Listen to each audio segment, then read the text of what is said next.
Hello again. Okay, let's read this thing. Dracula. By changing into my Dracula costume, I will be prepared for anything once I board that lead. Again, don't know. Dirigible? Whatever.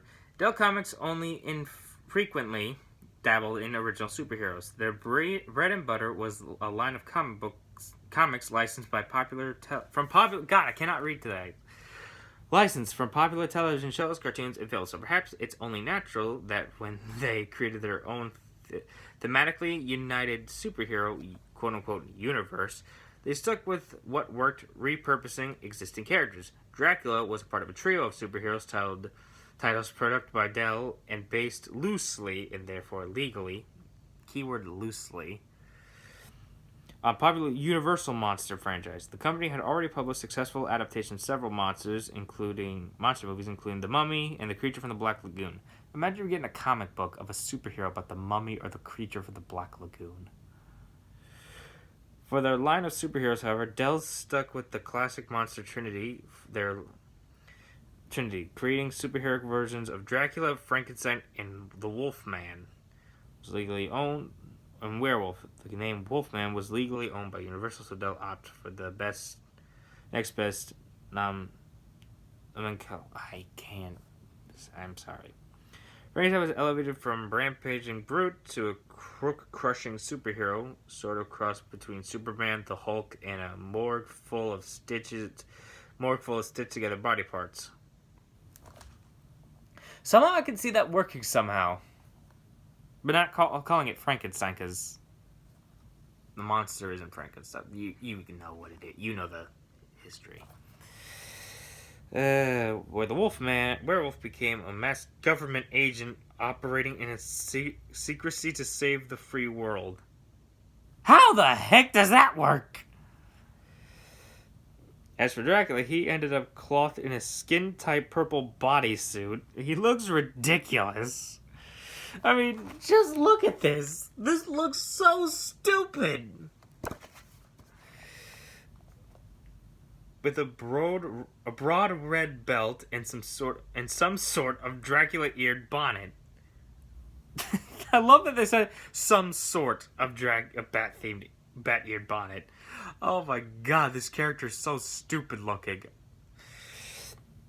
This Dracula was the direct modern-day descendant of the historical king of the vampires and a research scientist who sets... Oh, right, that's what Panda Red said. So apparently this idiot is a direct descendant of the actual movie Dracula. The actual vampire. This is his descendant. That actually could work. If he didn't look like a grape...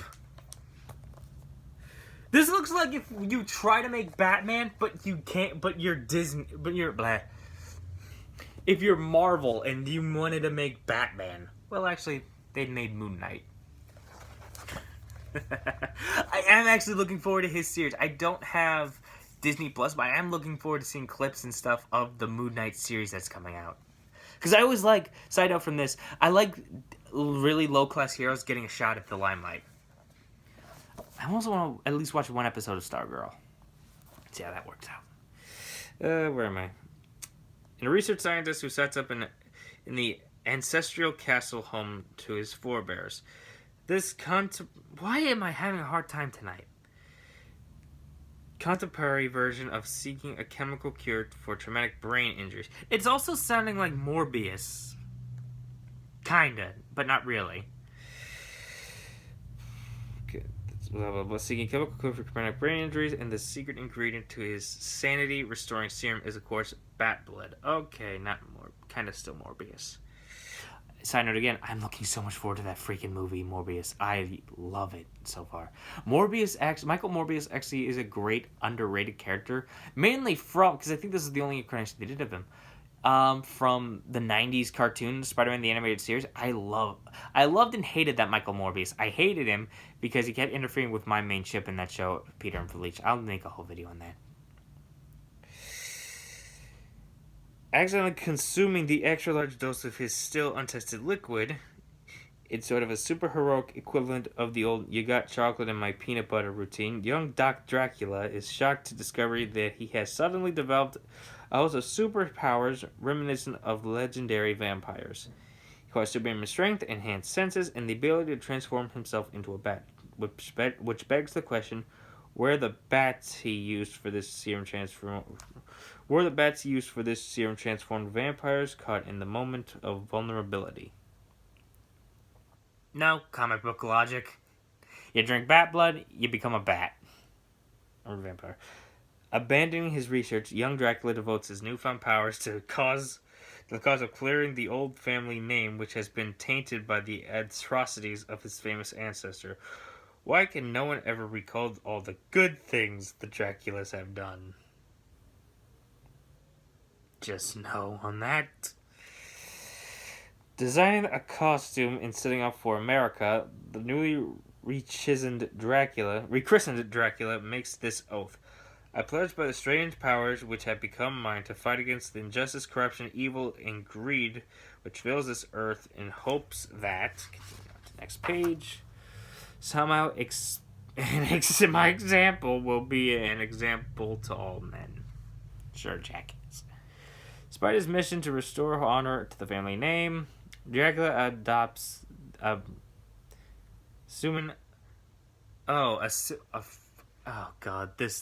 His alter ego name, basically. Pseudonym. Aloysius Eustace Card. He named himself Alucard. You know, Dracula backwards. Yeah, no one will figure that one out. An impenetrable alias, providing that no one ever reads his business card backwards. Or looks at his name tag through a mirror, or anything reflective. Or has a brain. As if to mimic the better-known bat-based superhero who preceded him, Dracula procures a bat cave of his very own, an underground government installation and bomb shelter hidden under the grounds of an expensive family estate. This really is... Who made this thing? Dell. Dell must have loved Batman when they were making... They must have loved Batman. I swear to God, this is just a budget Batman. Look at that. Look how... First off, that cover looks more dopey and dumb. What do these covers say? What does that cover say? Collector's issue. Yeah, I'm positive every issue of Dracula is a collector's item. The origin of the new Dracula. The secret of Dracula's strange superpowers. My God. And a sidekick, Fleda, short for Fledermus. What he couldn't replicate in the longevity of either his superheroic predecessor or his gothic namesake. Despite his return via reprints, Dracula's short-lived superhero career never made it past 3 adventures. No crap, it made it past 3. I'm shocked it made it to 3. This is also editor's notes and little quote bubbles. As you can see right here. Faster, good. What's that one say? Little faster and watch it perfect. Let's read this editor's note. Vampires make their presence known among the superhero set with the frequency, including examples include Spider-Man, sometimes foe, sometimes ally, Morbius, the living vampire, the vampire hunting Blade, himself half vampire on his father's side, and Teen Titans called Knight Rider, and the Outsider's Hypnotic Looker. Never heard of those 2 characters. I know, of course, Blade and Morbius. I didn't know he was an ally. Well, I guess he was somewhat of an ally sometimes. I think the near end of the episodes, and near his little run in the cartoon, he did join Felicia, who left New York. Horrible decision, in my opinion, as Black Cat, and Blade to go hunt vampires.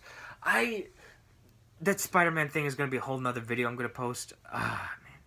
Oh, yeah, and here's a little comic page, because I don't think anyone would ever read this thing. Let's read this, shall we? What is happening? What have I drunk? Dell, in 1966. Go back and rethink what you just said. What have I drunk? What have I drank? The serum, it spilled into my glass. My mind, what is happening to me? Wait, the serum spilled into my glass. As the serum works its way through the startled mind of young scientists, a strange vision begins to take form. Is this a vision? Or am I imagining that I'm flying? Or could it be that I have... No, it's not possible for a man to be turned into a bat. So stupid. I love this crap. That is so ridiculous. I mean, okay, this debuted in 1966, right? Yeah, 1966 by Dell Comics. God. Dracula comes to America. That should be good. The plot behind the death-dealing weather ships. Floods, hurricanes, blizzards, torrential rain. Can Dracula stop them? He looks more confused than anything, doesn't he? That face looks like, oh god, do I do it? And then there's this. This face just looks, duh. I mean, can you take him seriously? Honest to God, I can't. Okay, so that's day one of this. I'm going to do the same thing he did, but better. I said it because his is a weekly, non-weekly series of this. I'm going to make this a weekly series. And that's definitely going to be more easier than my Zodiac. I haven't done that video to post now. The Zodiac readings, which sometimes stack up. I'm sorry, and hopefully you look forward to me reading more of this book, because I am looking so forward to it. And I will still read it even if I get a character that I have read on my spare time. On my free time. Anyway, hope you enjoyed this first episode of the League of Regrettable Superheroes. Oh, man. But also, just look at these characters on... Before I leave, look at these characters on the cover. You got Fat Man, Dr. Hormo, Phantama, Amazing... What's his name again? Amazing Man, and the Eye, Bozo the Iron Man. You got the Face, Pat Parker Warners, Dr. Vampire.